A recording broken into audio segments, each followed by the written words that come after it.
দর্শক আপনারা কিন্তু দেখতে পাচ্ছেন যে আসলে কিন্তু পুলিশ কিন্তু তাদের যেই পজিশন রয়েছে, তারা অ্যাকশনে যাওয়ার আগে যে পজিশনটি নিয়ে থাকে সেই পজিশনে কিন্তু তারা অগ্রসর হচ্ছে। এবং আপনারা দেখতে পাচ্ছেন যে কিছুক্ষণ আগেই কিন্তু যারা আমার সাথে লাইভে যুক্ত ছিলেন আপনাদেরকে আমি দেখানোর চেষ্টা করেছি যে আসলে ওনাদের যে পুলিশ মহোদয় যিনি রয়েছেন ডিসি সাহেব, তিনি কিন্তু আসলে তাদেরকে 10 মিনিটের একটি সময়সীমা বেঁধে দিয়েছেন এবং 10 মিনিটের ভিতরে যদি তারা এই রাস্তাটি সম্পূর্ণভাবে খুলে না দেয় এবং তাদের আন্দোলন থেকে যদি তারা বিরত না হয় তাহলে সেই ক্ষেত্রে কিন্তু তারা পুলিশ তাদের যে অ্যাকশন রয়েছে সেই অ্যাকশনে যেতে বাধ্য হবে। এমন একটি কথা কিন্তু পুলিশ কর্মকর্তা যারা রয়েছে তারা কিন্তু ইতিমধ্যে তাদেরকে হুঁশিয়ারি করে দিয়েছে এবং তাদের পাশে রয়েছে পুলিশ কর্মকর্তারা, সেই কথাও কিন্তু পুলিশ কর্মকর্তারা বলেছে। এবং সেই সাথে আপনারা কিন্তু দেখছেন যে আসলে পুলিশ কর্মকর্তারা কিন্তু এখনও পর্যন্ত কোনো প্রকার অ্যাকশনে এখনও পর্যন্ত তারা যায়নি, কিন্তু পুলিশ কর্মকর্তারা কিন্তু দেখতে পাচ্ছেন যে সামনে থেকে সামনে থেকে কিন্তু পুলিশ অগ্রসর হচ্ছে। আপনারা দেখতে পাচ্ছেন যে পুলিশের একটি ব্যাটালিয়ন কিন্তু আন্দোলনকারী যেই পোশাক শ্রমিকরা রয়েছে তাদের দিকে অগ্রসর হচ্ছে। এবং আপনারা কিন্তু দেখতে পাচ্ছেন যে দর্শক পুলিশ কিন্তু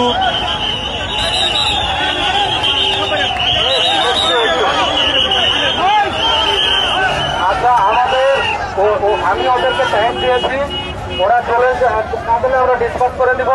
এই ক্ষেত্রে লাঠির প্রয়োগটা, লাঠি চার্জটা তোমরা যতটুকু না পারলেই নয়, হাতে আমরা ইয়ে করে শক্তিতে করাই দিব। ঠিক আছে দর্শক দেখতে পাচ্ছেন যে আসলে যেই জনগণ রয়েছে সেই জনগণের কথা অনুযায়ী কিন্তু এই যে তীব্র যানজট, সেই যানজটের কথা চিন্তা করে কিন্তু আসলে পুলিশ কর্মকর্তারা এখানে এসেছেন এবং পুলিশের একটি ব্যাটেল কিন্তু এখানে এসেছেন এবং পুলিশ কর্মকর্তারা চাচ্ছে যে আসলে তাদেরকে ছত্রভঙ্গ করে দিতে। এবং সেই সাথে কিন্তু আপনারা দেখতে পাচ্ছেন যে পুলিশরা কিন্তু অ্যাকশনে যাওয়ার আগে যেই পদক্ষেপটা তারা নিয়ে থাকে সেই পদক্ষেপ কিন্তু তারা গ্রহণ করেছে এবং পোশাক শ্রমিক যারা রয়েছে তাদেরকে কিন্তু ছত্রভঙ্গ করে দেওয়ার চেষ্টা করছে। দর্শক আপনারা কিন্তু দেখতে পাচ্ছেন যে আসলে পুলিশের ভূমিকায় কিন্তু যেই তীব্র যানজটটি ছিল সেই যানজট ভেঙে কিন্তু গাড়ি এখন বের হয়েছে। এবং আমরা যতটুকু পর্যন্ত খবর পেয়েছি সেটি হচ্ছে যে দীর্ঘ 3 থেকে 4 ঘন্টা যাবৎ এই অবরোধ কিন্তু তারা পোশাক শ্রমিক যারা রয়েছে তারা কিন্তু এই অবরোধটি যে রেখেছিলেন এবং রাস্তাটি অবরোধ করে রেখেছিলেন প্রায় 3 থেকে 4 ঘন্টা।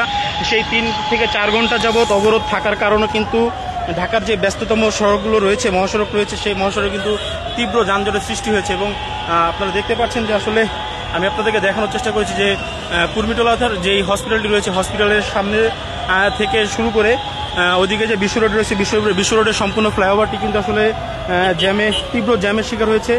ঠিক তার অপর দিকে মিরপুরগামী যেই সড়কটি রয়েছে এয়ারপোর্ট থেকে, সেই সড়কে এয়ারপোর্ট মুখ্য যে সড়কটি রয়েছে সেই সড়কেও কিন্তু তীব্র যানজটের সৃষ্টি হয়েছে। এবং কিছুক্ষণ আগে আমি আপনাদেরকে লাইভে দেখানোর চেষ্টা করেছি যে আসলে